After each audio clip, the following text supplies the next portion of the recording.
Listen to the tide, the way it moves in quiet circles, as if the ocean itself remembers every story ever whispered to it. Today, I want to share the journey of a little girl, one whose rescue did not come with sirens or shouts, but with silence. A silence she learned to survive in, a silence she hid inside.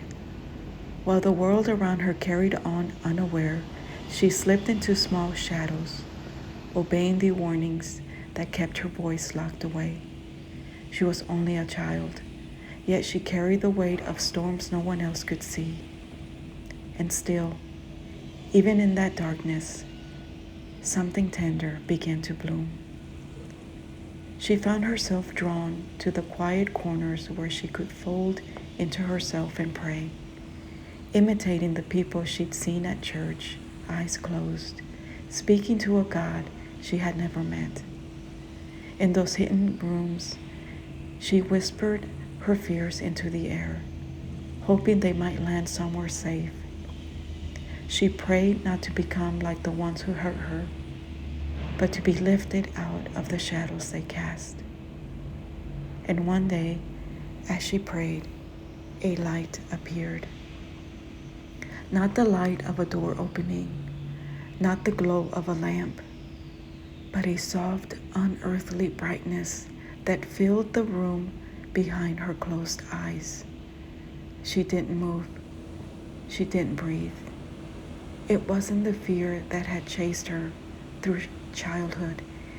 It was something deeper, gentler, a fear wrapped in awe, a fear that felt like being held. Scripture speaks of this kind of fear, the kind that opens the heart to wisdom, the kind that begins where reverence is born. And in that moment, she felt it. A presence, a listening, a love that did not wound. From then on, she walked with a quiet companion. She let him guide her. She let him comfort her. Even as the pain continued, even as she hid and cried, she was no longer alone. Others called her obedient, gentle, well-behaved. They never knew the battle she fought in silence or the prayers that stitched her back together. And then, one day, her father announced they were moving. She didn't understand the meaning of the words, only that life was shifting beneath her feet. The family packed their things and drove toward a new beginning.